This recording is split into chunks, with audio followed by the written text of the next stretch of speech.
ଅତୀତରେ ଘଟିଥିବା ଗୁରୁତ୍ୱପୂର୍ଣ୍ଣ ଘଟଣାବଳୀକୁ ଜାଣିବା ପାଇଁ ଆମେ ଇତିହାସକୁ ପଢ଼ିଥାଉ। ଆମ ଇତିହାସ ଆମ ଗର୍ବ ଗୌରବକୁ ବହନ କରିଥାଏ। ତେବେ ଆଜି ହେଉଛି 17 ଜୁଲାଇ 2025। ଆସନ୍ତୁ ଜାଣିବା ଆଜିର ଇତିହାସ। ଆଜିର ଦିନକୁ ବିଶ୍ୱ ଅନ୍ତର୍ଜାତୀୟ ନ୍ୟାୟ ଦିବସ ଭାବେ ପାଳନ କରାଯାଉଛି। ଏହି ଦିନ ସମସ୍ତଙ୍କ ପାଇଁ ଶାନ୍ତି, ନ୍ୟାୟ ଏବଂ ମାନବିକ ଅଧିକାରର ଆଦର୍ଶକୁ ପ୍ରୋତ୍ସାହିତ କରିଥାଏ। ଅପରାଧ ବିଭିନ୍ନ ଅତ୍ୟାଚାରର ଶିକାର ହୋଇଥିବା ପୀଡ଼ିତାଙ୍କୁ ସହାୟତା ଏବଂ ସାହାଯ୍ୟ କରିବା ପାଇଁ ଏହି ଦିନ ପାଳନ କରାଯାଏ। ସେମାନଙ୍କ ଅଧିକାର ଓ ନ୍ୟାୟ ଦେବା ଆଜି ଦିନର ମୁଖ୍ୟ ଉଦ୍ଦେଶ୍ୟ। ଆଇନର ନିୟମକୁ ବଜାୟ ରଖିବା, ମାନବିକ ଅଧିକାରକୁ ସମ୍ମାନ ଦେବା ଆଜି ଦିନର ମୂଳ ଲକ୍ଷ୍ୟ। ସମସ୍ତ ଅପରାଧର ଶାନ୍ତିପୂର୍ଣ୍ଣ ଭାବରେ ସମାଧାନ କରାଯାଇ ଉପଯୁକ୍ତ ନ୍ୟାୟ ପ୍ରଦାନ କରିବା।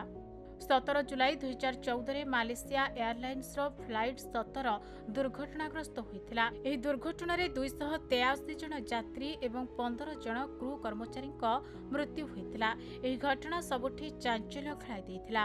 1945 ଜୁଲାଇ 17 ତାରିଖରେ ଜନ୍ମଗ୍ରହଣ କରିଥିଲେ ନିର୍ମଳଜିତ ସିଂ ସୁଖେନ। ସେ ଭାରତୀୟ ବାୟୁସେନାର ଜଣେ ଅଧିକାରୀ ଥିଲେ। 971 ମସିହାରେ ଭାରତ ପାକିସ୍ତାନ ଯୁଦ୍ଧ ସମୟରେ ପାକିସ୍ତାନ ବାୟୁସେନାର ବିମାନ ଆକ୍ରମଣ ବିରୁଦ୍ଧରେ ଶ୍ରୀନଗର ବାୟୁସେନା ଘାଟିର ଏକମାତ୍ର ପ୍ରତିରକ୍ଷା ପାଇଁ ତାଙ୍କୁ ମରଣୋତ୍ତର ଭାବରେ ପରମବୀର ଚକ୍ର ପ୍ରଦାନ କରାଯାଇଥିଲା। ସେ ଭାରତୀୟ ବାୟୁସେନାର ଏକମାତ୍ର ସଦସ୍ୟ ଯେ PVCରେ ସମ୍ମାନିତ ହୋଇଥିଲେ। 1779 ଜୁଲାଇ 17 ତାରିଖରେ ଜନ୍ମଗ୍ରହଣ କରିଥିଲେ ଲାଲମଣି ମିଶ୍ର।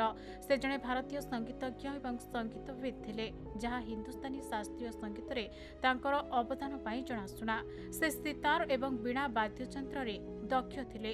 ସେ କାନପୁରରେ ପିଲାମାନଙ୍କ ପାଇଁ ସଙ୍ଗୀତ ବିଦ୍ୟାଳୟ ପ୍ରତିଷ୍ଠା କରିଥିଲେ, ଯାହା ବାଳ ସଙ୍ଗୀତ ବିଦ୍ୟାଳୟ ନାମରେ ଜଣାଶୁଣା। ସେ ଭାରତୀୟ ସଙ୍ଗୀତ ପରିଷଦ ଅନୁଷ୍ଠାନ ଏବଂ ଗାନ୍ଧୀ ସଙ୍ଗୀତ ମହାବିଦ୍ୟାଳୟ ନାମକ ଏକ ସଙ୍ଗୀତ କଲେଜ ମଧ୍ୟ ପ୍ରତିଷ୍ଠା କରିଥିଲେ।